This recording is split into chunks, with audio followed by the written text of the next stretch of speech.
चलिए, जय हिंद। हम पढ़ रहे बुआ चैप्टर नंबर 3, हिंद चीन में राष्ट्रवाद। हिंद चीन में राष्ट्रवाद चैप्टर क्या पढ़ रहे? 3। बुक कौन सा बुआ? हिस्ट्री। बुक क्या है? हिस्ट्री का चैप्टर नंबर क्या पढ़ रहे बुआ? 3। चैप्टर नंबर क्या पढ़ रहे हैं? 3। चैप्टर का नाम क्या है? हिंद चीन में राष्ट्रवाद। हिंद चीन में राष्ट्रवाद। हिंद चीन में राष्ट्रवाद। हिंद चीन में राष्ट्रवाद। चलो, यहाँ पर हिंद चीन कहने का अर्थ हुआ कि आधा देश पर हिंदुस्तान देश की संस्कृति और सभ्यता दिखलाई पड़ता है। देखिए, जबकि आधा भाग पर बउआ चीन देश की संस्कृति और सभ्यता दिखलाई पड़ने के कारण इस चैप्टर का ही नाम क्या रखा गया? हिंद चीन। यानी यहाँ पर बउआ नाम जो आएगा हिंदुस्तान देश वाला भी कुछ नाम आएगा जो आपको अच्छा लगेगा, और आएगा चाइनीज नाम जो आपको उठा पटक वाला रहेगा, है ना। जैसे लोठा पटक दीजिए तो आवाज कैसा आता है? धन धुन धना। तो इस तरह से नाम आएगा, आया ना। हुई ना फुसो, हो ची नी, उसके बाद फान बोई चाओ, उसके बाद और बोलिए है, तो ये सभी नाम है। क्वांग दे, है ना। तो ये सभी नाम आता है, तो इसमें नाम इंपॉर्टेंट हो जाता है। इसमें क्या हो जाता है? और एक टॉपिक कल पढ़े, हुआ आंदोलन। हुआ आंदोलन था बौद्धिस्ट और धार्मिक क्रांतिकारी आंदोलन था, और इसमें होता क्या था? ये किसके विरोध में किया गया? हुआ आंदोलन, हुआ जो आंदोलन हुआ है ना, अपने आप को पकड़ाए जाने पर, अपने आप को पकड़ाए जाने पर आत्मदाह कर लेते थे। क्या कर लेते थे? जो ये हुआ आंदोलन जो शुरू हुआ 1939 में, और हुआ आंदोलन के नेता कौन थे? हुइना फू सो था, यही था। हुआ आंदोलन के नेता कौन थे? हुइना फू सो था, हुइना फू सो। अब चलो यहाँ पर चारों भाग पर, चार मतलब लाओस, कंबोडिया और वियतनाम पर फ्रांसीसियों का राज है। किसका राज है? फ्रांसीसियों का राज है। और फ्रांसीसी को जो साथ दे रहा है वो कौन सा देश साथ दे रहा है? अमेरिका साथ दे रहा है। कौन साथ दे रहा है? अमेरिका साथ दे रहा है। कहां तक पढ़े थे? कंबोडिया संकट होगा।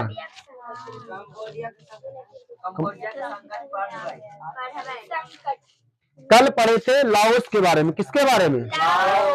आज पढ़ेंगे बउआ कंबोडिया के बारे में। समझिए, चलिए। कंबोडिया कौन सी देश है बउआ? अच्छा, कंबोडिया की राजधानी?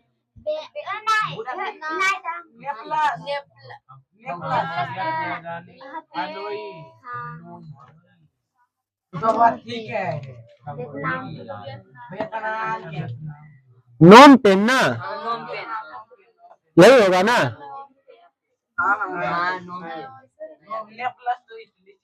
वियतनाम की राजधानी हनोई। हनोई समझौता कब हुआ? मार्च 1946 में। मार्च 1946 थे ना। चलिए, जिसमें किसने हनोई समझौता में कौन भाग लिया था? फ्रांस यार, फ्रांस और वियतनाम ना। ये बताए थे फ्रांस और वियतनाम के बीच कौन समझौता हुआ? हनोई समझौता। कितना में? 1946 में। 1946 में। अब चलिए कंबोडिया संकट। तो 1954 में जिनेवा समझौता। कौन समझौता? 1946 में हनोई समझौता। चलिए, कंबोडिया संकट। चलो, अब कंबोडिया की क्या स्थिति है? कंबोडिया भी किसका हिस्सा हुआ? हिंद चीन का। किसका हिस्सा है? चलिए समझिए। सन 1954 में, चलिए 1954 में क्या हुआ था? जिनेवा समझौता। बताइए 1954 में क्या हुआ था? जिनेवा समझौता। 1954 में कौन सी समझौता हुआ? जिनेवा समझौता। जिनेवा समझौता। जिनेवा समझौता। चमकैया तुम्हारी पूछा गया क्लास 10th में कि जिनेवा समझौता कब हुआ था? 1946 में। अगर 1946 में कौन सा समझौता? हनोई समझौता। 1946 में कौन सा समझौता? हनोई समझौता। कौन सी समझौता? समझौता हनोई समझौता किसके बीच हुआ? फ्रांस एवं वियतनाम के बीच। फ्रांस एवं वियतनाम के बीच। फ्रांस एवं वियतनाम के बीच।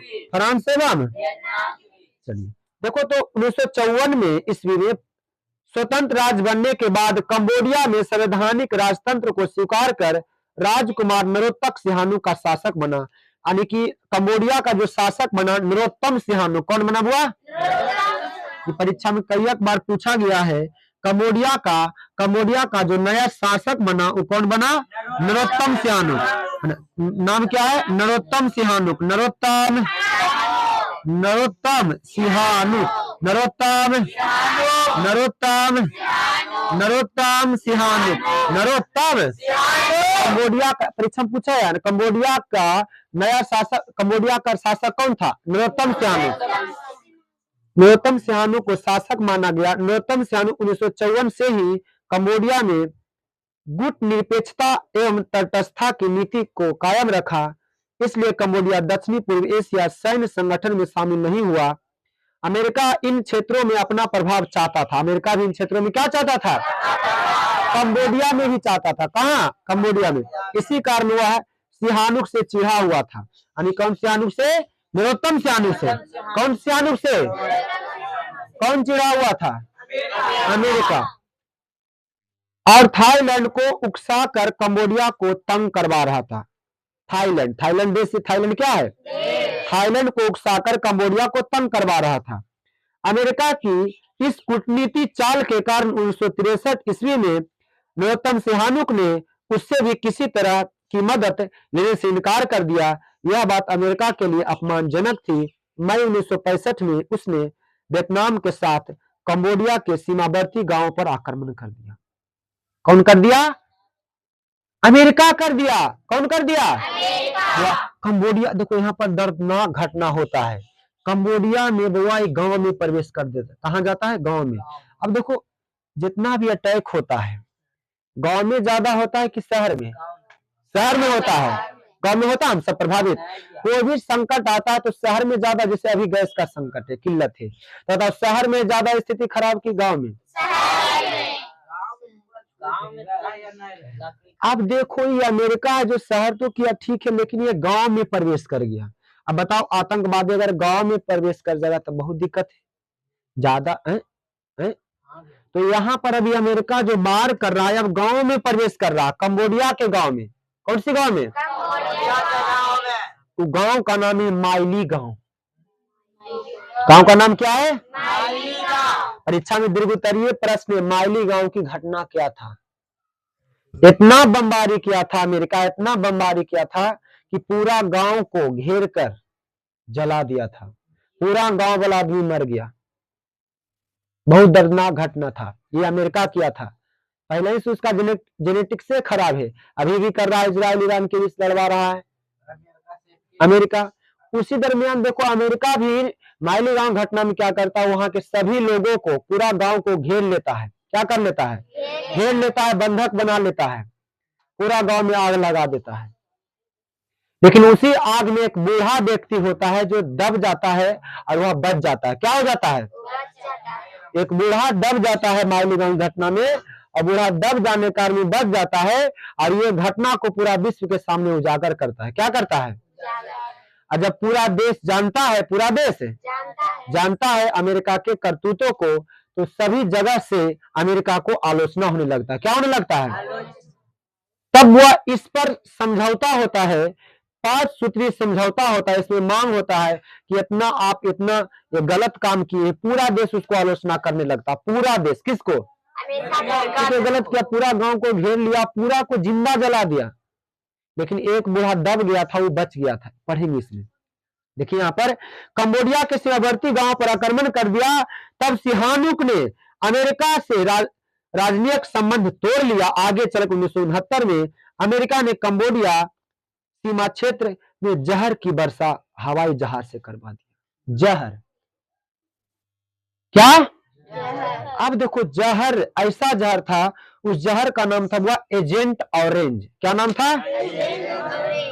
आगे आएगा, देखिए अभी आगे आएगा, पढ़ेंगे। जहर शब्द बताओ, अगर जहर का प्रयोग करेगा तो जहर बताओ हम सबके त्वचा पर तो जल जाएगा, सभी के लिए खतरनाक होगा जहर, पेड़ पौधा के लिए भी।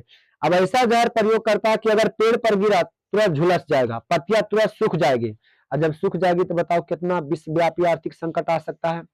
अगर उस जहर का प्रभाव पेड़ पर गिरा, ऐसा जहर था कि तुरंत पत्तियां झुलस जाएगी, और झुलस जाएगी मतलब सूख जाएगी, खत्म हो जाएगी। अगर किसी जानवर पर या मनुष्य पर गिरता है तो उसका त्वचा सटेगा, गिरेगा, जलते रहेगा हमेशा। अगर पेड़ पर गिर गया, पौधा पर गिर गया, फसल पर गिर गया, तुरंत क्या हो जाएगा, झुलस जाएगा, यानी खत्म। तो ऐसा जहर का प्रयोग कौन किया था?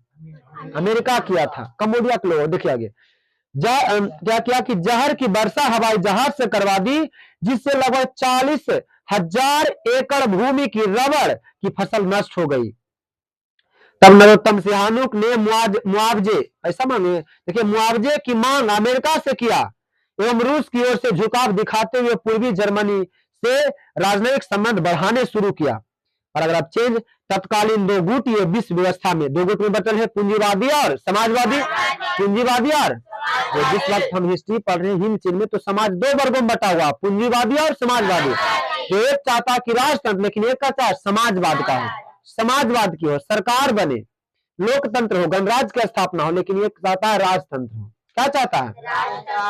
चलिए, तो यहाँ पर तत्कालीन दो गुटीय विश्व व्यवस्था में पूंजीवादी अमेरिका यह नहीं चाहता था कि कंबोडिया साम्यवादी देशों के प्रति सहानुभूति रखे।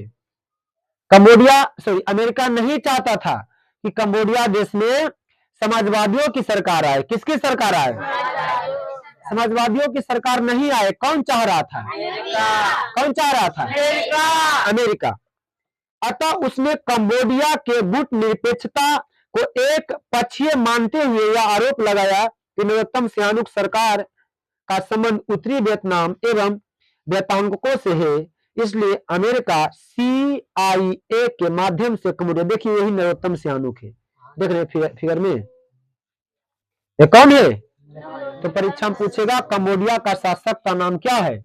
Narottam Sihanouk. Narottam Sihanouk, Narottam Sihanouk. देखिए आगे। दक्षिण पंथियों को संगठित कर सिहानुक को सत्ताच्युत करना चाहता था। अब देखो जैसी कह रहा दक्षिण पंथी, तो बताओ दक्षिण पंथी तो समझ जाइए पूंजीवादी हुआ कि समाजवादी? बताए थे पूंजीवादी ना, और उत्तरी था समाजवादी।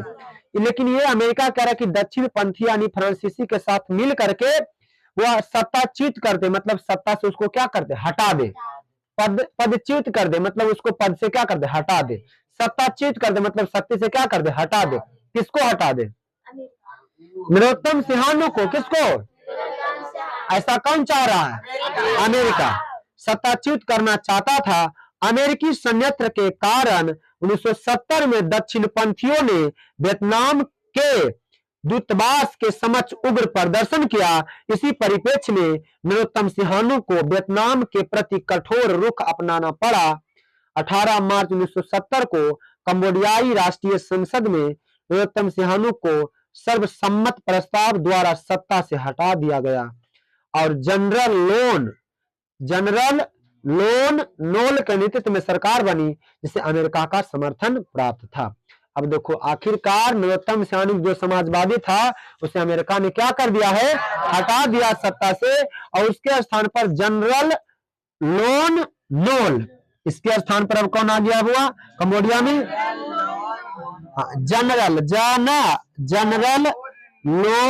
नोल है ना, जनरल लोन नोल। परीक्षा में पूछेगा नरोत्तम सिहानुक के पदच्युत के बाद, सत्ताच्युत के बाद कंबोडिया का नई सरकार मतलब नया शासक कौन बना? General Lon known. कचू हुआ? टेंशन में आल है क्या? हाँ, गार्जियन के एकदम प्लीज करके बोलिए कि 4 महीना हो गया है, अब तुम नहीं आ रहा है क्लास तो मेरा गलती नहीं है हुआ, एनी स्टूडेंट, क्योंकि 10th हो गया और 12th हो जाता है, ये सभी ठीका पर पढ़ाई होता है। किस पर? आइए या नहीं आइए पैसा उतना ही लगेगा जितना फिक्स रहता है। ऑनलाइन भी क्लास लेगा तो बताओ, अगर तुम बीच में से क्लास लेता तो आपको कम कर देगा है? यहाँ भैया छूट गया था तो छूट गया था, हाँ हाँ, तो तो ये बात छोड़िए, आपको लास्ट में अब किसको छूटा है? अब आप गैप करके आ रहे हैं तो आपका दिक्कत है, हमारा दिक्कत थोड़े है। क्या क्या लगाएंगे? चलिए, जनरल लोन नोल यानी कि नरोत्तम सैनी के सत्ताच्युत होने के बाद अमेरिका ने जो शासक बनाया कंबोडिया का, जनरल लोन नोल को। अब बताइए, पूंजीवादी विचार के समर्थन था कि समाजवादी का? पूंजीवादी विचार का ये क्या था? समर्थक था। कौन? General Lon Nol. General Lon Nol. आगे सुनिए, हाँ देखिए वो आगे, नेतृत्व में सरकार में जिससे अमेरिका का समर्थन प्राप्त। आगे पैराग्राफ चेंज। नरोत्तम सैनिक ने पेकिंग में निर्वासित कर सरकार का गठन। निर्वासित मतलब हटना, निर्वासित मतलब क्या होना? तो नरोत्तम सैनिक ने पेकिंग में निर्वासित सरकार का गठन कर जनरल लोन नोल की सरकार को अवैध घोषित कर दिया। साथ ही राष्ट्रीय संसद को भंग कर दिया गया और जनता से मौजूद सरकार को अपदस्थ कराने की अपील किया। कौन? नरोत्तम सैनी। कौन किया? नरोत्तम सैनी। किसके खिलाफ? जनरल लोन नोल की। जबरदस्ती हो गया है, जबरदस्ती है सरकार का बैठ गया। कौन? General Lon Nol. तो ये हुआ वो पदस्थ करने का अपील किया सरकार से। आगे अप्रैल 1970 में नरोत्तम सैनी ने नई सरकार के विरुद्ध युद्ध छेड़ दिया, जिसमें उत्तरी वियतनाम एवं वियतनाम सैनिकों से भरपूर मदद मिल रही थी। नरोत्तम सैनी की सेना विजयी होती गई। राजधानी नोम पेन, नाम पेन देख रहा, नाम पेन है। चलो, कंबोडिया की राजधानी क्या है? नाम पेन। नोम पेन वही, चलिए नाम पेन की ओर बढ़ रही थी। अमेरिका ने तुरंत इसे हस्तक्षेप किया, मतलब विरोध किया। दक्षिण वियतनाम से अमेरिकी फौज कंबोडिया में प्रवेश कर गई और व्यापक बहुत बड़े पैमाने पर संघर्ष शुरू हो गया। इस युद्ध में बड़ा ही भयंकर था। यह युद्ध बड़ा ही क्या था? भयंकर था। अमेरिका और कंबोडिया के बीच। अमेरिका और पैराग्राफ चेंज देखिए। अमेरिका के राष्ट्रपति, अमेरिका के की इस नीति का व्यापक विरोध अमेरिकी भी कर रहे थे। अमेरिका के लोग भी कर रहा था अमेरिका सरकार की नीति, मतलब ये जो ऐसा नियम बना दिया था कंबोडिया पर। देखो क्या करा, अमेरिकी राष्ट्रपति की इस नीति का व्यापक विरोध अमेरिकी भी कर रहे थे, यानी अमेरिका के लोगों भी कर रहे थे, वहां के नागरिक भी कर रहे थे अमेरिका सरकार की ये नीति। आगे देखिए, राष्ट्रपति निक्सन, परीक्षा में कई बार पूछा है कि पूछेगा अमेरिका के राष्ट्रपति कौन थे? निक्सन। कौन था बाबा? कौन थे? या पूछेगा इससे कंबोडिया हिंद चीन में पूछे क्या हुआ है? रखने हो कहिया गलखिन? अच्छा, उनकर तबीयत भी खराब थी। चलिए, कैंसर।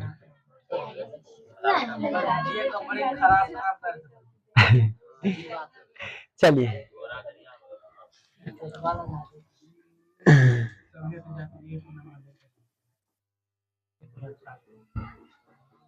चलिए ठीक है, हुआ है ना। अब सबको सिर्फ विचार याद रह जाता, जो भी जाते हैं है ना, जो भी मिट्टी बनते हैं है ना, हम तो स्वर्ग और नरक को विरोध करते हैं। हम स्वर्ग नरक नहीं मानते हैं। हम जी रहे तो अभी स्वर्ग में हैं, और मेरा स्थिति अगर खराब रहेगा तो अपने आप को नरक बोलेंगे, अगर स्थिति ठीक है तो स्वर्ग बोलेंगे। यही स्वर्ग है, यही क्या है। अब बाकी सब 10% में कुछ भी कर दे, 1 लाख चढ़ाइए, आपको यहाँ भेज देंगे, यहाँ भेज देंगे। आप नरक में जाने वाले थे, 10 लाख रुपया दीजिए, 40,000 रुपया दीजिए, हम डायरेक्ट आपको हमारे पास फोन नंबर में फोन कर देंगे, आप स्वर्ग लोक जाइएगा। कहाँ जाइएगा? ये सभी है ना 10% करते हैं लोग, हम ये सबको नहीं करते, वो है ना।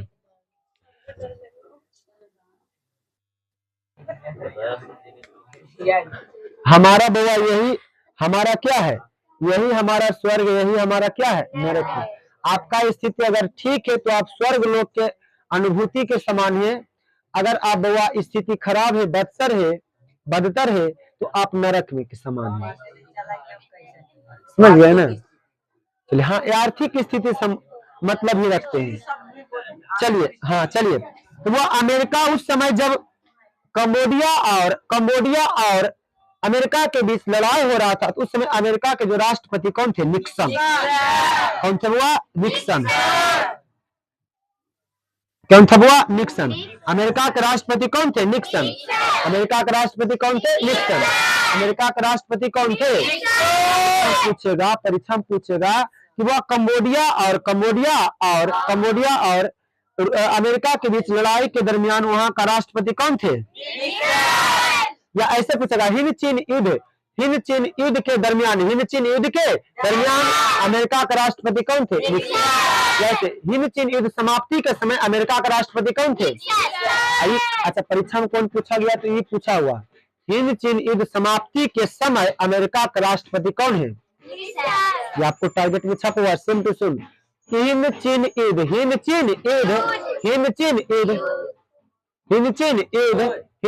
युद्ध समाप्ति के समय अमेरिका के राष्ट्रपति कौन थे? निक्सन थे। कौन थे बुआ? निक्सन।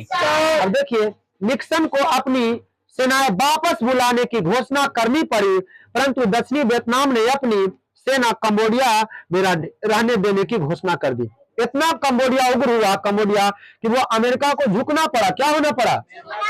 घोषणा की स्थिति और जटिल बना दिया। अब लग रहा था कि चीन भी कंबोडिया मामले में हस्तक्षेप करेगा। इस तरह एक बार पुनः दक्षिणी पूर्वी एशिया की सुरक्षा खतरे में पड़ गया। स्थिति को भांपते हुए इंडोनेशिया ने एशियाई देशों का सम्मेलन बुलाने का प्रस्ताव रखा। 16 मई 1970 को जाकार्ता में एक सम्मेलन हुआ। वह 16 मई 1970 को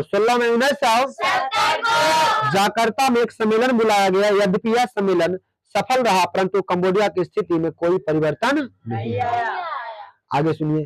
कंबोडियाई छापा मारो, अमेरिकी सेना के बीच युद्ध हो, बमबारी, नृशंस हत्याओं के इस दौर में ही 9 अक्टूबर 1970 को कंबोडिया को गणराज्य घोषित कर दिया गया। चलिए, 9 अक्टूबर 1970 को कंबोडिया को क्या घोषित कर दिया गया?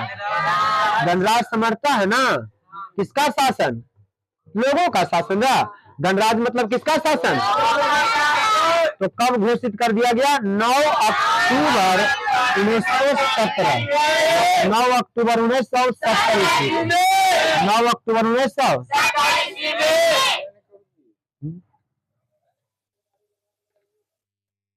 रहे दो पूछो है ना, और हम रहे दो। 9 अक्टूबर 1970। 9 अक्टूबर 1970। 9 अक्टूबर 1970 कंबोडिया को क्या कर दिया? गणराज्य की स्थापना कर दी। किसकी स्थापना मतलब किसकी घोषित कर दिया गया? गणराज्य की। तरह कौन चीज है? परंतु सिहानुक एवं नोल की सेनाओं में संघर्ष चलता रहा। क्या चलता रहा? संघर्ष चलता रहा। क्या चलता रहा? 5 वर्ष पश्चात सिहानुक ने निर्णायक युद्ध का ऐलान कर दिया। कितना वर्ष बाद? 5 वर्ष बाद। 5 वर्ष तो बने हो ना? हाँ, 5 वर्ष पश्चात। 5 वर्ष पश्चात मतलब बाद न्यूनतम से निर्णायक युद्ध का ऐलान कर दिया और लाल खुमेरी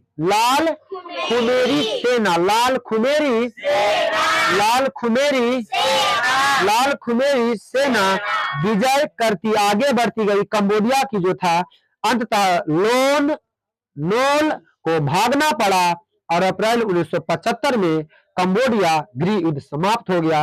न्यूनतम सैनिक पुनः राष्ट्राध्यक्ष बने, परंतु 1978 में राजनीति को संन्यास ले लिया। 1978 में क्या ले लिया? संन्यास, मतलब छोड़ दिए। कौन? नरोत्तम सैनिक।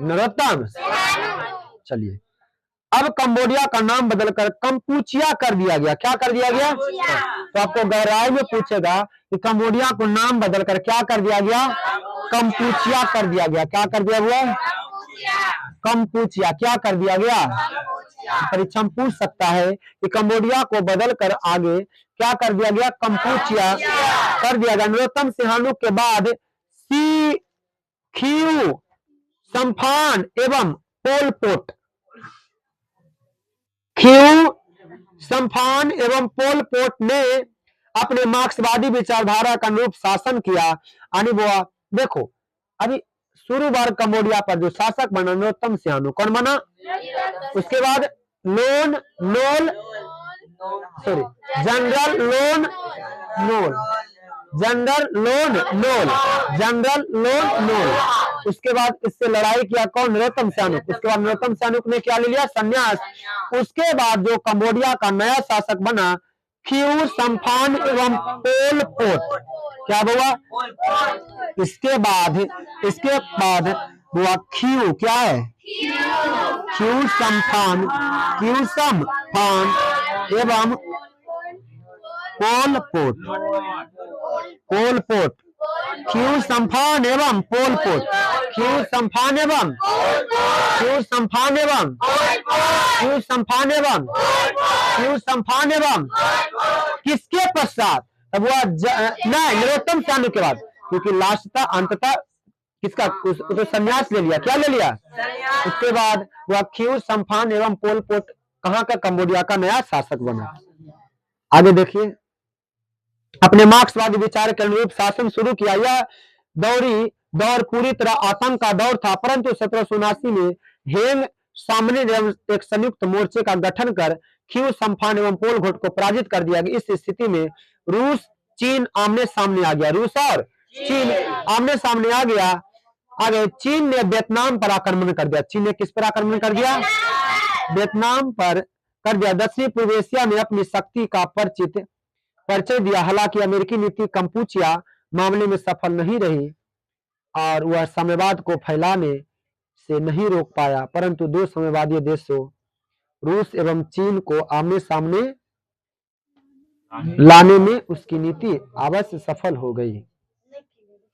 लाओस के बारे में पढ़े, लाओस के बारे में, कंबोडिया के बारे में। अब किसके बारे में? वियतनाम के बारे में। किसके बारे में? अंततः ही लास्ट क्या हो जाएगा? खत्म। लास्ट हुआ ये जो वियतनाम टॉपिक है, ये आपको दीर्घोत्तरीय प्रश्न है। कैसा प्रश्न है? इससे आपको आएगा माइली गांव की घटना। माइली गांव की, यहाँ पर आएंगे निक्सन। जब माइली गांव की घटना हुआ, ये जो दर्दनाक घटना हुआ, इतना बड़ी दर्दनाक घटना, पूरा गांव को जला दिया। तो अमेरिका के राष्ट्रपति जब चारों देश से, सभी देशों से जब आलोचना होने लगा, तो 5 सूत्री समझौता पर हस्तक्षेप करता है। मतलब 5 सूत्री समझौता पर हस्ताक्षर करता है अमेरिकी राष्ट्रपति करता है कि आपको हम ये करेंगे, आपको इतना मुआवजा हम देंगे, इतना। तो ऐसे होता है। तो इसमें 5 सूत्री समझौता आएगा। किसमें आएगा? लास्ट टॉपिक में। परीक्षा में पूछता है दीर्घोत्तरीय में, अमेरिकी राष्ट्रपति निक्सन का 5 सूत्री समझौता क्या क्या था? 5 सूत्री समझौता। तो ये हमारा क्या है? लास्ट। देखिए, चलिए, तो इला पूछेगा, बताइए बताइए। चलो, कंबोडिया की राजधानी क्या है? नामपोन।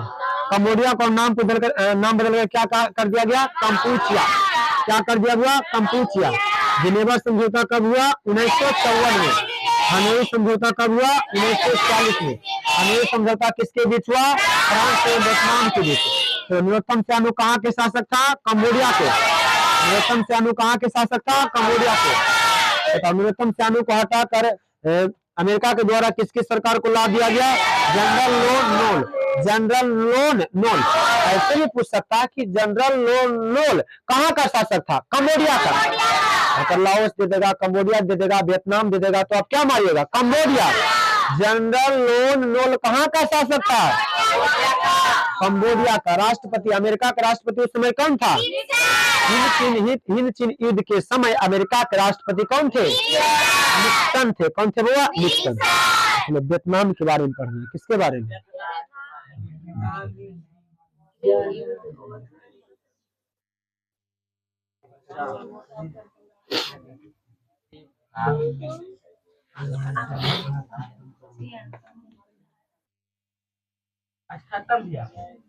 कितना टाइम हुआ? अच्छा, चलिए, हाँ, चलिए, हम कल बोले थे ना, चलो आज खत्म कर देना है। तो चौथा चैप्टर क्या हो जाएगा? भारत में राष्ट्रवाद। नहीं, चलिए, वियतनामी गृह युद्ध और अमेरिका। वियतनामी गृह युद्ध और वियतनामी गृह युद्ध और क्या? अमेरिका। चलो, टॉपिक पहले समझो। टॉपिक वो आपको दीर्घोत्तरीय प्रश्न देगा। वियतनाम है, ग्री मतलब वियतनाम में युद्ध होता है और अमेरिका है तटस्थ, यानी ये दो देशों के बीच युद्ध होगा, वियतनाम और अमेरिका के बीच, वियतनाम और अमेरिका के बीच।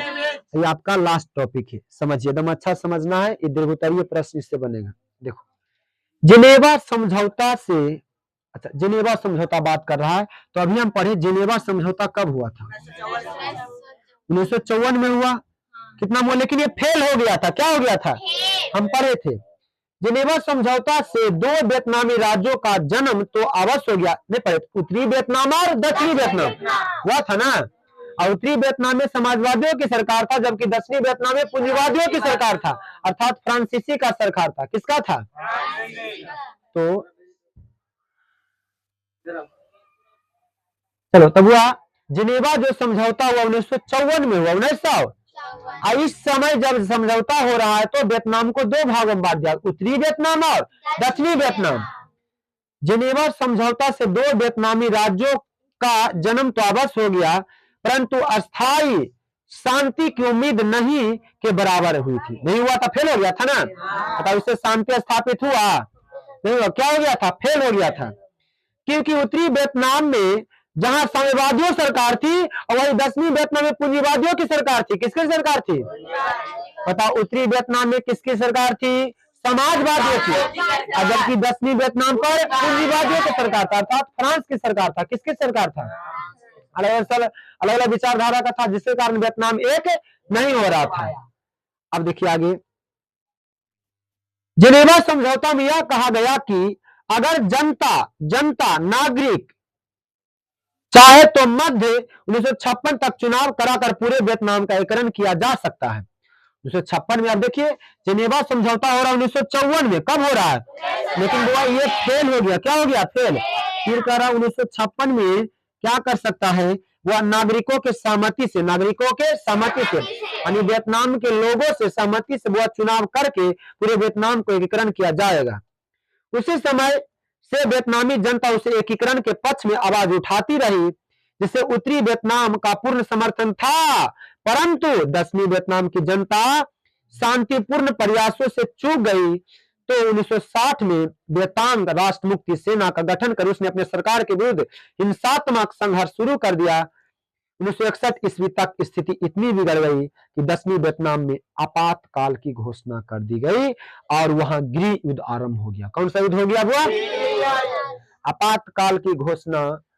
अभी तक वो एक बार आपातकाल लगा है, राष्ट्रपति जारी करते हैं। अगर भारत में आपातकाल लगाएंगे तो राष्ट्रपति लगाते हैं। कौन पति लगाएंगे?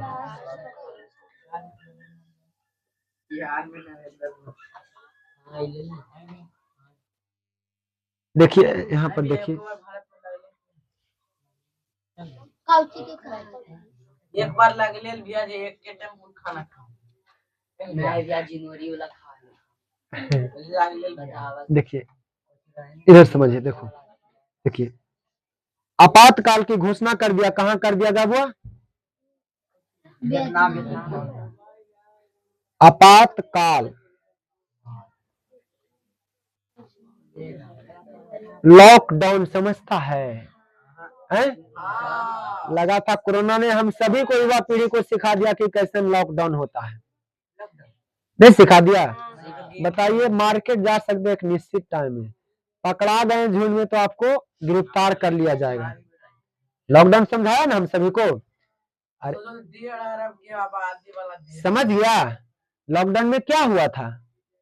घर से एकजुट होकर निकलते थे, घर से सब निकलते थे, मार्केट घूमने जाते थे, नहीं जाते थे। बारिश ने हम सभी को सिखा दिया कि लॉकडाउन कैसा होता है। जीवन का पहला लॉकडाउन, और वो बहुत दिनों तक चला। 1.5 साल तक समझ गया ना बुआ? चलिए, तो यहाँ बुआ वियतनाम में घोषणा कर दिया गया, आपातकाल कर दी गई और वहां गृह युद्ध शुरू हो गया। गृह युद्ध क्या हो गया? शुरू हो गया। कहाँ? वियतनाम में। अगर पैराग्राफ चेंज। अमेरिका जो दक्षिणी वियतनाम में साम्यवाद के प्रभाव को रोकना चाहते थे, ने 1961 के सितंबर में शांति को खतरा नाम से श्वेत पत्र जारी कर उत्तरी वियतनाम को की हो ची मिन्ह सरकार को इस गृह युद्ध के लिए जिम्मेदार ठहराया गया और 1962 की शुरुआत में अपने 4000 सैनिकों को दक्षिणी वियतनाम की मदद के लोग दक्षिणी वियतनाम के लिए सैगान भेज दिया। वास्तविकता यह थी कि न्यू दीन दियम की तानाशाही अत्याचारों से जनता तंग आ चुकी थी। बौद्ध जनता बौद्ध धर्म के मानने वाले जो थे, बौद्ध जनता धार्मिक असहिष्णुता के कारण आत्मदाह कर लेती थी। यही हुआ था हुआ आंदोलन में। वह स्वयं पकड़ाते थे तो अपने आप को जला लेते थे। क्या कर लेते थे? आत्मदाह। जो बौद्ध धर्म को मानने वाले थे। इसी को लेकर के 1963 ईस्वी में सेना ने विद्रोह कर न्यू दीन दियम को मार दिया और सैनिक सरकार की स्थापना हुई, परंतु यह प्रतिक्रियावादी थी। इस तरह सरकारों को आना जाना लगा रहा वियतनाम में, मगर किसी की भी नीति नहीं बदली और वियतनाम का संघर्ष चलता रहा, यानी लड़ाई होता रहा। कहाँ? वियतनाम में। कहाँ हुआ? आगे देखिए। अब सुनिए, यहाँ पर देखो एक रासायनिक हथियार, पहले देखिए बॉक्स वाला पढ़ते हैं, बहुत ही इंपॉर्टेंट क्वेश्चन है। लास्ट में देखिएगा एक क्वेश्चन है, नापाम एजेंट ऑरेंज। नापाम एजेंट ऑरेंज से आप क्या समझते हैं? क्वेश्चन पीछे दिया हुआ है। रासायनिक हथियार एवं एजेंट ऑरेंज से आप क्या समझते हैं? पीछे क्वेश्चन रासायनिक हथियार एवं एजेंट ऑरेंज है नहीं है? क्वेश्चन है? क्या क्वेश्चन है? देखो, अब देखो, हाँ ये क्वेश्चन देखो दो समझिए। देखो वो रासायनिक हथियार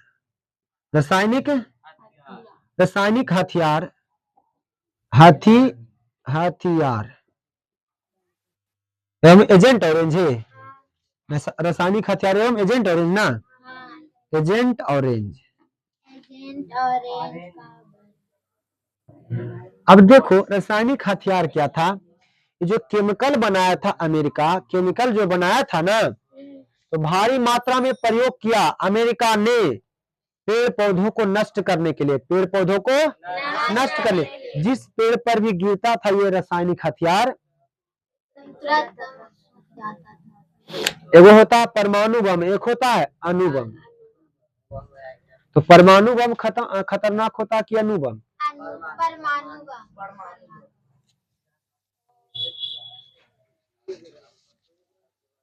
परमाणु बम।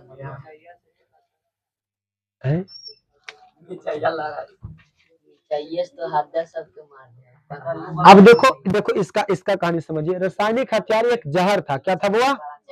वो रासायनिक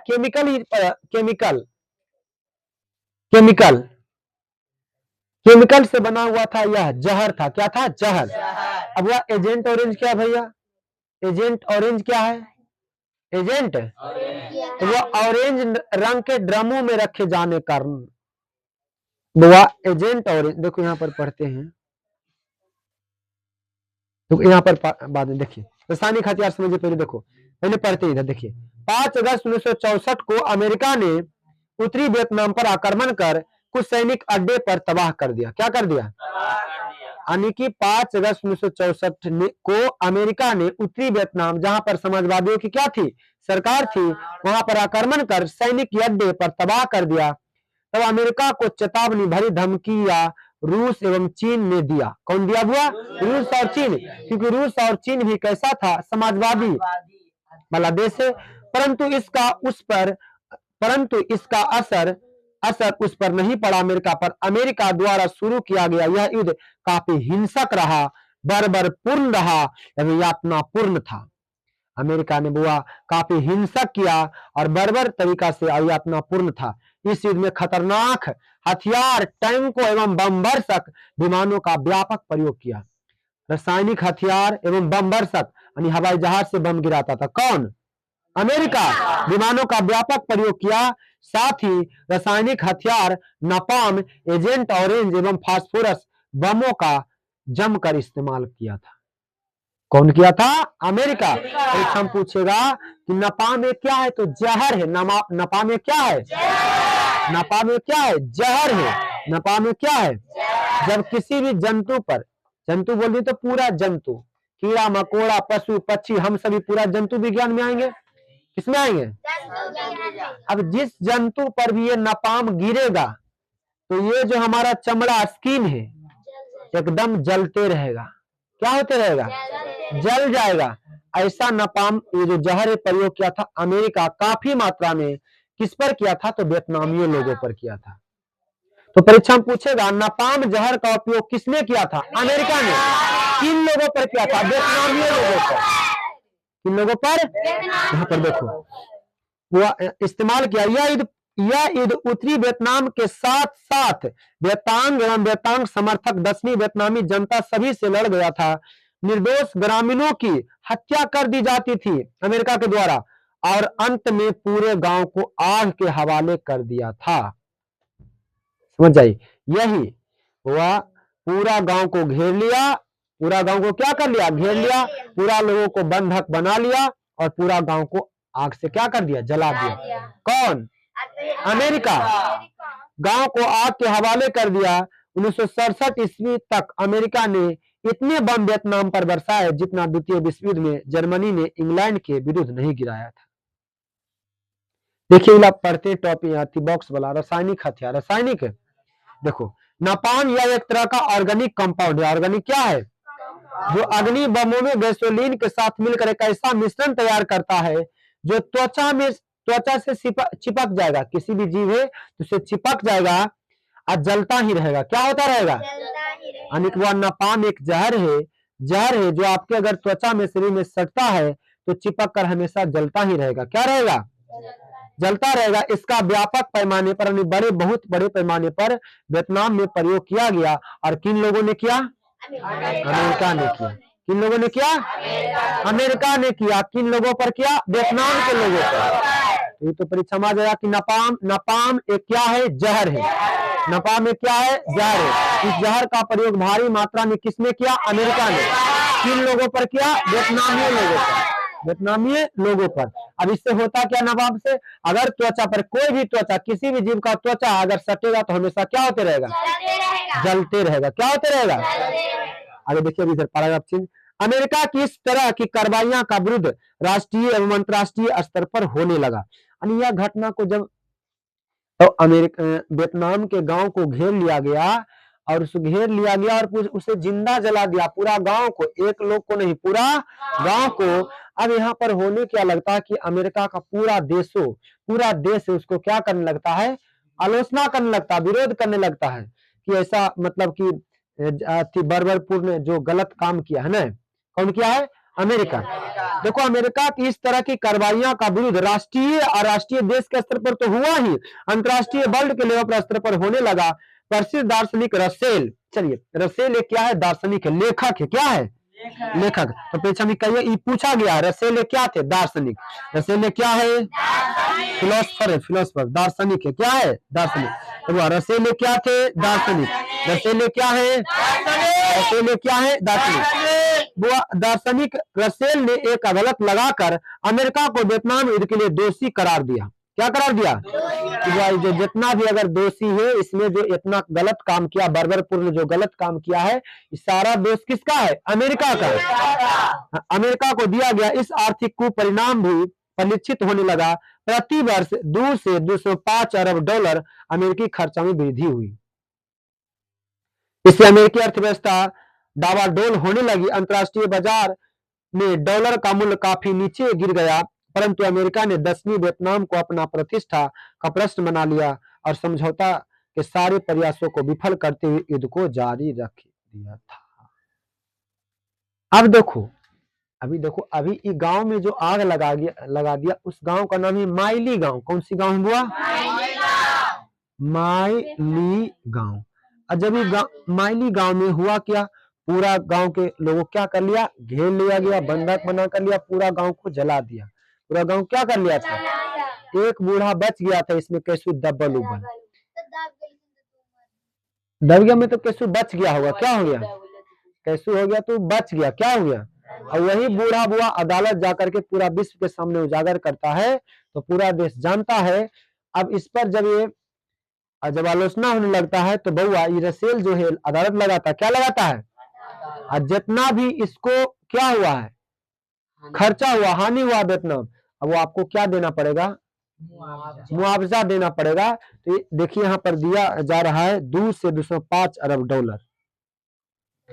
अब यहाँ पर अमेरिका सरकार की वो स्थिति खराब हो जाता है, लेकिन तब पर भी वह हटता नहीं है, तब पर युद्ध को क्या रखता है, जारी रखता है। अब देखिए, अब पुनः आपने इस पर और होगा कार्रवाई। देखिए दूसरी तरफ वियतनामी अब साम्यवाद या किसी अन्य बातों के लिए नहीं बल्कि अपने अस्तित्व, अपने राष्ट्र के लिए लड़ रहा था। अब देखो यहाँ पर अब पूरा वियतनामी फॉर्म में आ गया है, पूरा राष्ट्रभक्त बन गया है। अब चाहे जो हो जाए, हम पूरा वियतनाम को एकीकरण करेंगे। क्या करेंगे, अस्तित्व, अपने राष्ट्र के लिए लड़ रहे थे।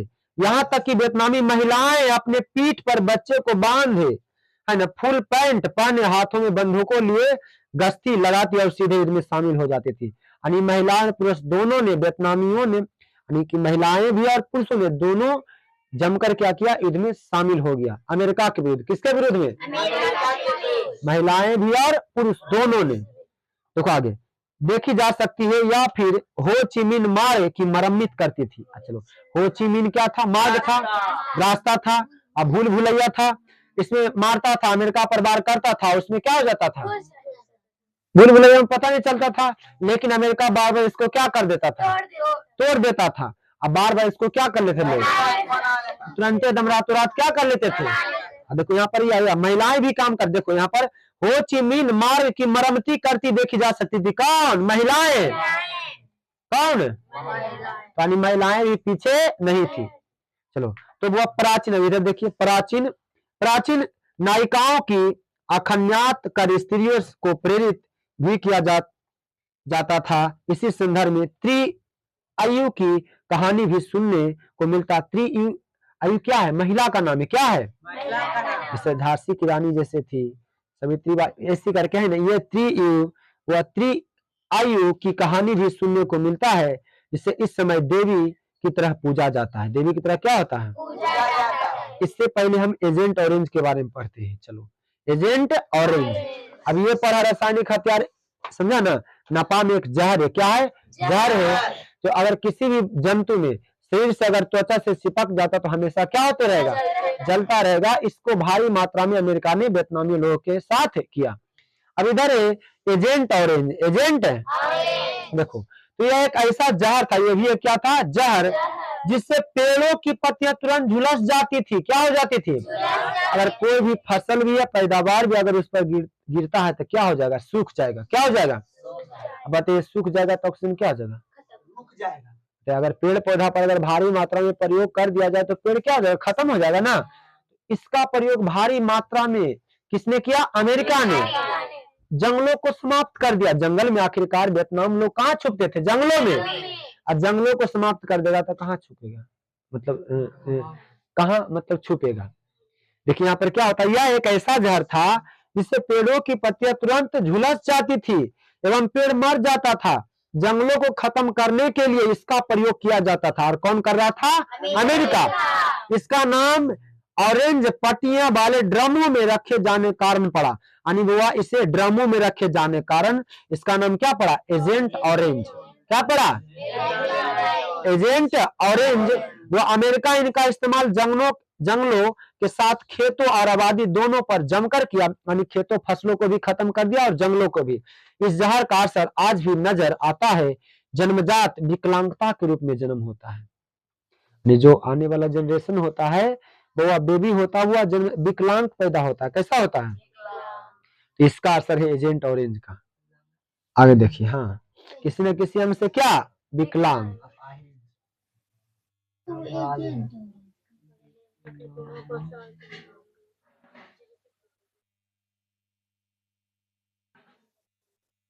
अब देखो,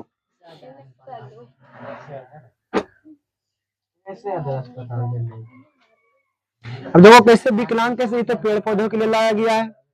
वह ये अगर देखो मनुष्य पर अगर प्रयोग किया जाएगा तब ऐसा असर होगा। क्या ऐसा असर होगा, अब क्या करेगा?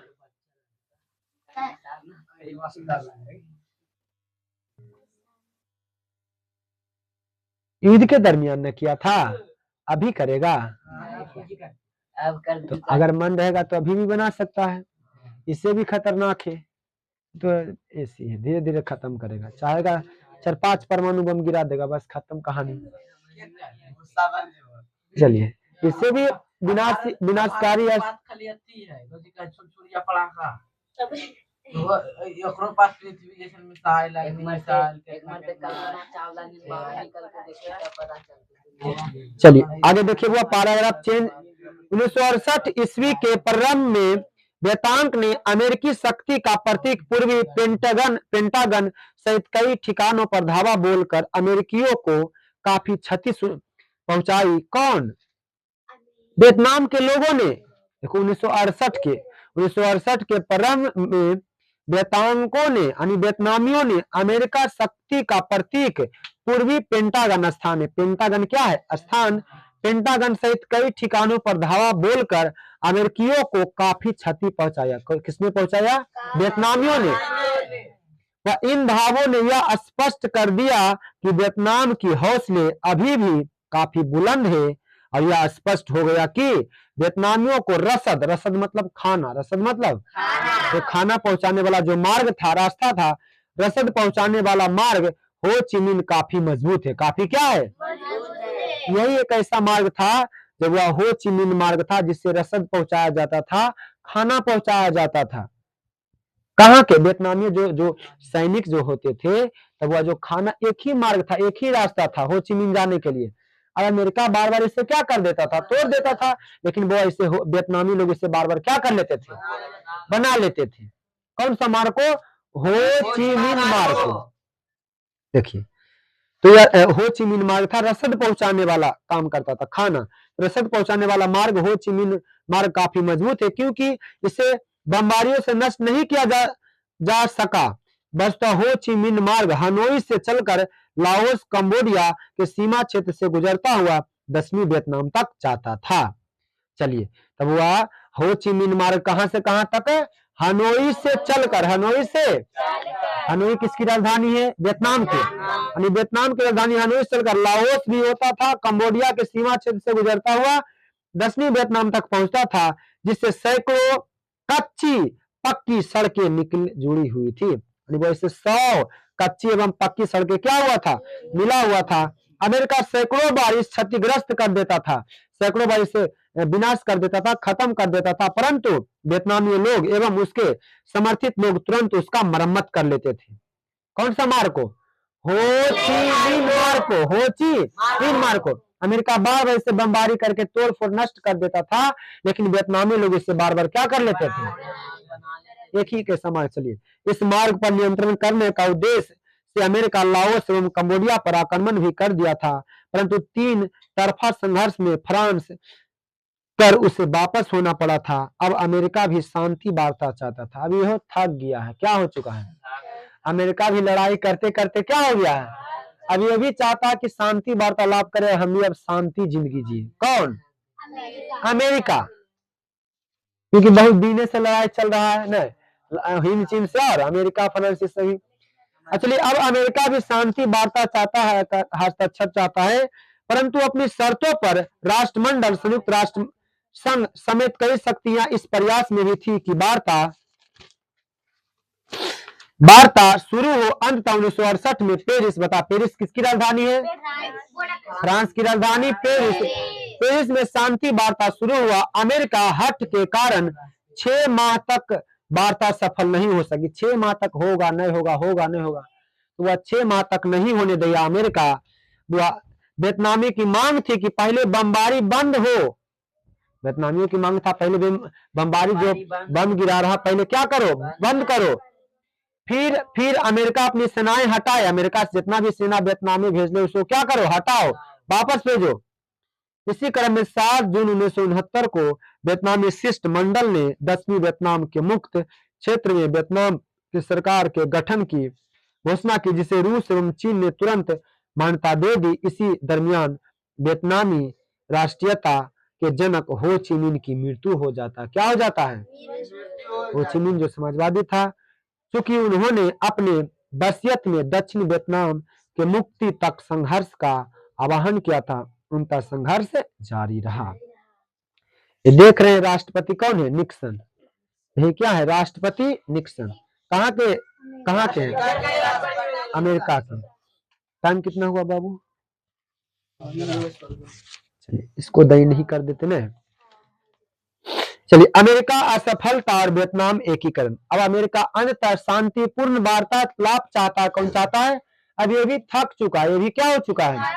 बहुदिन से युद्ध चल रहा है, हिंद चीन और अमेरिका फ्रांस ये सभी, ये भी अब शांति वार्तालाप पर हस्ताक्षर करना चाहता है। देखिए, अमेरिका अंततः असफल होता है और वियतनाम संपूर्ण एकीकरण हो जाता है। चलिए, देखो डिस्टर्ब मत करो क्लास। चलिए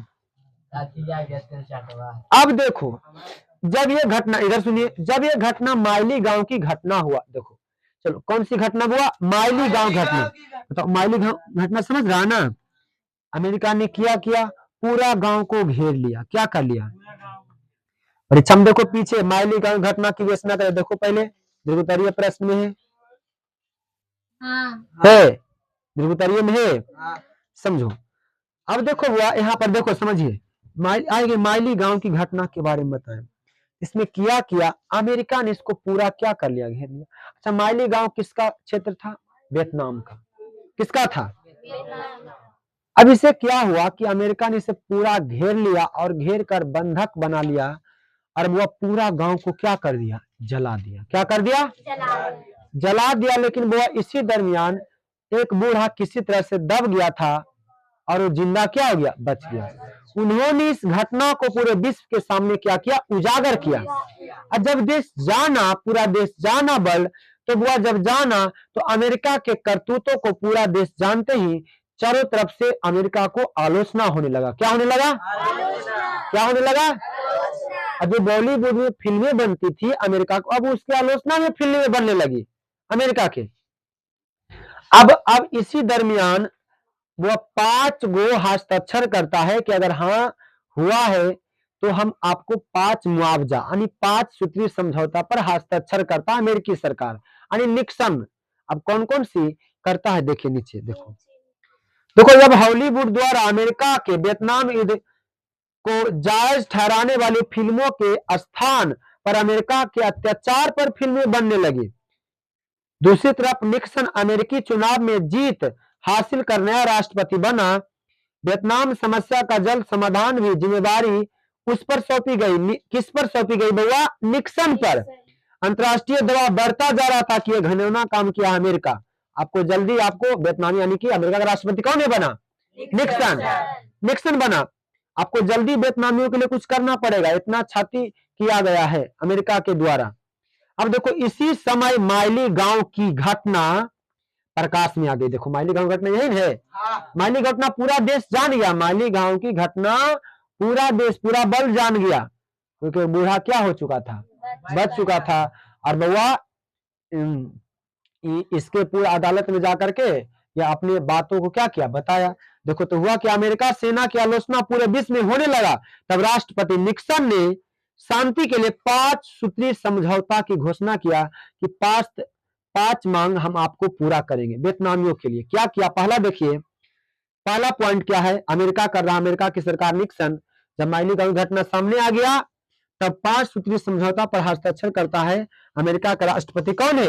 निक्सन। पहला किस पर करता? देखिए कि हिंद चीन के सभी सेनाएं युद्ध बंद कर यथा स्थान पर रहे। यानी हिंद चीन में जितना भी यानी कि अमेरिका सरकार की जो सैनिक है अब बंद कर दे, युद्ध को क्या कर दीजिए? बंद कर दीजिए, वापस आ जाइए। पहला पॉइंट। दूसरा पॉइंट क्या कह रहा है कि वह युद्ध विराम की देखरेख अंतर्राष्ट्रीय पर्यवेक्षक करेंगे। युद्ध विराम रहेगा, इसका देखरेख अंतर्राष्ट्रीय सरकार करेगा। कौन करेगा? अंतर्राष्ट्रीय पर्यवेक्षक करेगा, अंतर्राष्ट्रीय आदमी करेगा। चलिए दूसरा मांग। तीसरा जो पॉइंट करता है हस्ताक्षर कि वह इस दौरान कोई देश अपनी शक्ति बढ़ाने का प्रयत्न नहीं करेगा। कोई करेंगे उस पर अटैक करेंगे, तब कोई भी देश नहीं चाह के भी अपना शक्ति बढ़ाने का कोशिश नहीं करेगा। तीसरा हस्ताक्षर। चौथा, युद्ध विराम के दौरान सभी तरह की लड़ाइयां क्या रहेगी? बंद रहेगी। कोई भी लड़ाई नहीं कर सकता है। युद्ध विराम रहेगा और सभी तरह की लड़ाइयां क्या रहेगी, बंद। 5वां पॉइंट, युद्ध विराम का अंतिम लक्ष्य समूचे हिंद चीन में संघर्ष का अंत हो जाएगा। युद्ध विराम रहेगा और पूरा हिंद चीन युद्ध ही क्या हो जाएगा, समाप्त हो जाएगा। ये अमेरिकी राष्ट्रपति का क्या था, सूत्र था। 5 हस्ताक्षर किया, इतना बात पर हस्ताक्षर किया, इतना मांग को हम पूर्ति करेंगे। अब सुनिए क्या होता है। परंतु इस शांति प्रस्ताव को अस्वीकार कर दिया। कौन अस्वीकार कर दिया, वियतनामी लोग, कि इससे हमको कुछ होने वाला नहीं है, इतनी मांग में हमारी पूर्ति होने वाला। तो वह इसको विरोध किया। कौन किया, वियतनामियों ने किया। अच्छा, ये 5 सूत्रीय समझौता किसके लिए लाया गया था, वियतनामियों के लिए लाया गया, लेकिन इसका विरोध कर रहा कि विरोध इसलिए कर रहा कि इससे हमसे क्या हो जाएगा, इससे कुछ होने वाला नहीं है। और देखो, परंतु इस शांति प्रस्ताव को स्वीकार कर दिया, अमेरिका सेना ने पुनः बमबारी शुरू कर दिया। लो, अब नहीं करेगा था शुरू, फिर से बमबारी कर दिया शुरू। कौन कर दिया, अमेरिका। किस पर कर दिया, वियतनामियों पर। किस पर कर दिया, पुनः जब शांति समझौता को जब ठुकरा देता है वियतनामी, तब पुनः अमेरिका जिस पर बमबारी शुरू कर देता। किस पर, वियतनामियों पर। होता क्या, परंतु शांति प्रस्ताव को अस्वीकार कर दिया, अमेरिकी सेनाएं पुनः बमबारी शुरू कर दिया। लेकिन अमेरिका अब जान चुका था कि उसे सेनाएं वापस बुलाने ही पड़ेगी, क्योंकि अब हम जीत नहीं सकेंगे। निक्सन ने पुनः जो 5 सूत्रीय समझौता को बढ़ाकर 8 सूत्रीय समझौता कर दिया। क्या है, पहला बार में 5 मांग को पूरा, अब कितना मांग को पूरा करना, यानी कि 8 मांग को समझौता करने के लिए निक्सन राष्ट्रपति मान्य है कि अब 5 सूत्रीय आपको चाहिए, हम 5 सूत्रीय समझौता पर आपको हस्ताक्षर करेंगे। देखिए, अब निक्सन ने पुनः 8 सूत्रीय योजना रखी, वियतनामियों ने इसे खारिज कर दिया। क्या कर दिया, क्या कर दिया। अब अमेरिका चीन का अपने पक्ष में करने में लगा। 24 अक्टूबर 1972 को उत्तरी वियतनाम, अमेरिका एवं दक्षिणी वियतनाम में समझौता तय हो गया, परंतु दक्षिणी वियतनाम ने आपत्ति जताई और पुनः वार्ता के लिए आग्रह किया। वियतनाम ने इसे अस्वीकार कर दिया। इस बार इतने बम गिराया, कौन गिराया, अमेरिका, इतना बम गिराया जिनकी कुल विध्वंसक शक्ति हिरोशिमा में प्रयुक्त परमाणु बम से भी ज्यादा अंकित था। जो परमाणु बम कहाँ गिराया गया था, जापान में गिराया गया था ना। हिरोशिमा कहाँ है, जापान का ना। द्वितीय विश्व युद्ध के दरमियान अमेरिका गिराया था। जो फ्रांस भागा, अमेरिका तय किया था, हिंदचीन पर किया था ना। अब बताइए, अपना उस पर गिरा दिया अमेरिका की इधर उधर चल गया, फिर अमेरिका छोड़ दिया हिंदचीन को। तो इसी दरमियान अब उस बम से कई गुना खतरनाक था वियतनामियों पर। देखो कि वह परमाणु बम से भी ज्यादा आंकी गया। हानोई भी इस बमबारी से ध्वस्त हो गया। बताइए, वियतनाम की राजधानी वो भी अति हुआ, इससे ध्वस्त हो गया। लेकिन वियतनामी डटे रहे, वियतनामी हार नहीं माने। अंततः 27 फरवरी 1973 को पेरिस में, फ्रांस की राजधानी पेरिस में वियतनाम युद्ध की समाप्ति के समझौता पर हस्ताक्षर हो गया। समझौते के मुख्य बातें थी, युद्ध समाप्ति के 60 दिनों के अंदर अमेरिका सेना वापस हो जाएगी। 7 दिन के अंदर, 2 महीना के अंदर पूरा अमेरिका सरकार जितना भी है, जितना भी घुसल है अमेरिका, कहाँ, हिंद चीन में, सब क्या करो, वापस लेके जाओ। 7 दिन के अंदर उत्तर और दक्षिण वियतनाम परस्पर सलाह कर एकीकरण का मार्ग खोजेगा। उत्तरी वियतनाम और दक्षिणी वियतनाम एक हो गया। अब अमेरिका वियतनाम को असीमित आर्थिक सहायता देगा। अब देखो, वियतनाम जितना भी क्षति हुआ है वियतनाम सरकार को, अब इसका जितना भी मुआवजा किसको देना पड़ेगा, अमेरिका। जितना भी क्षति पहुंचाया है अब अमेरिका को देना पड़ेगा। आगे सुनो, इस तरह से अमेरिका के साथ चला जा रहा युद्ध समाप्त हो गया एवं अप्रैल 1975 में उत्तरी एवं दक्षिणी वियतनाम का एकीकरण हो गया। परीक्षा में कई बार पूछा गया है कि उत्तरी एवं दक्षिणी वियतनाम का एकीकरण कब हुआ। टारगेट में 1975 ईस्वी में हो गया, उत्तरी एवं दक्षिणी वियतनाम का एकीकरण हुआ। इस प्रकार 7 दशक मतलब 70 साल, एक दशक में 10 वर्ष, तो 7 दशक में तो 70 वर्षों से जो युद्ध चला आ रहा था, ज्यादा चलने वाला यह अमेरिका वियतनाम युद्ध समाप्त हो गया। इस युद्ध का लगभग 9,855 करोड़ डॉलर खर्चा हुआ था लड़ाई में, है ना। $1 में लगभग बउआ 70 रुपया होता है, तो सोच लीजिए, है ना। लगभग डॉलर में घटता बढ़ता रहता, लगभग 80 90 के लगभग में रहता, 85-80 क्या होता है लगभग में, $1 रुपया में, समझ गया ना। तो डॉलर में ज्यादा होता तो इतना खर्चा हुआ था इस युद्ध में, कितना, 9,855 करोड़ डॉलर, क्या करोड़ डॉलर खर्चा हुआ। सर्वाधिक व्यय अमेरिका का था, उसके उसके 56,000 से अधिक सैनिक मारे गए थे। अमेरिका का 56,000 से अधिक सैनिक क्या हो गए थे, मारे गए थे, और लगभग 3 लाख सैनिक घायल हो गए थे। 3 लाख सैनिक वह जबकि वियतनाम के वो 18,000 सैनिक मारे गए थे। कितना हजार, जबकि अमेरिका का 48 हेलीकॉप्टर बर्बाद हो गया था। 48 अमेरिका के 48 हेलीकॉप्टर एवं 3600 अनगिनत टैंक नष्ट हो गया था। 48 हेलीकॉप्टर बर्बाद किया और 36 जो उसका अनगिनत टैंक नष्ट हो गया, मतलब जो भी अड्डा होगा खत्म कर दिया वियतनामियों ने। इस सारी घटनाओं के परिप्रेक्ष्य में धन जन की बर्बादी हुआ। क्या हुआ, कोई भी युद्ध होता है, अभी इजराइल और ईरान के युद्ध हो रहा है, तो बताओ एक देश पर संकट पड़ा कि पूरा देश पर, तो पूरा देश इसको वो इस अति होले आशंकित होले, पूरा देश प्रभावित हुआ है, किसी एक देश नहीं हुआ। अमेरिका इजराइल वाला नहीं, यहाँ पर सभी समस्या, तेल की समस्या, गैस की समस्या और बहुत सारी समस्या, विदेश नीति पर सभी तरह की समस्या आता है अगर युद्ध होता है तो।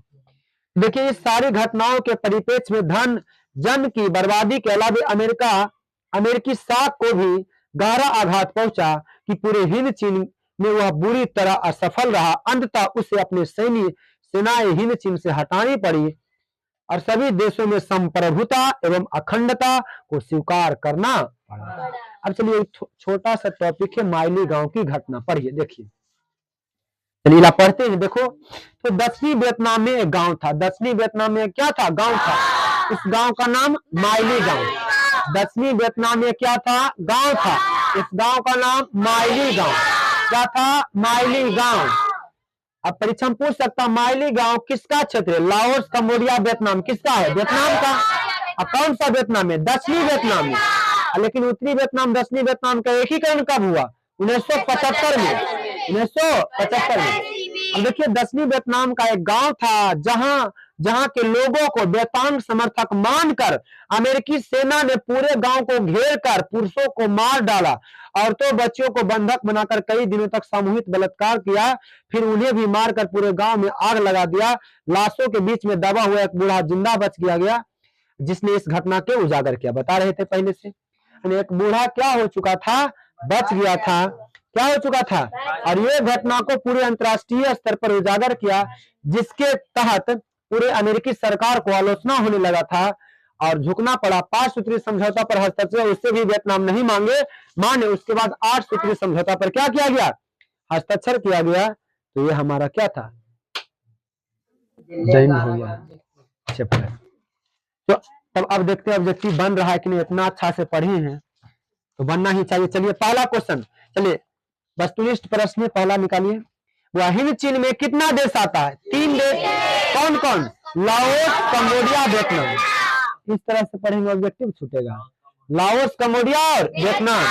तो दूसरा क्वेश्चन, अंकोर वाट मंदिर कहाँ स्थित है, कंबोडिया में। किसने बनवाया था, भारतीय राजा सूर्यवर्मा द्वितीय ने। कितना बीघा में, कितना बीघा में, 100 बीघा में। लेकिन बिहार में भी एक चंपारण जिला में पूरा वर्ल्ड का मंदिर बन रहा है 500 बीघा में, चंपारण में। कितना में, अभी बनेगा तो 100 साल के बाद बनेगा।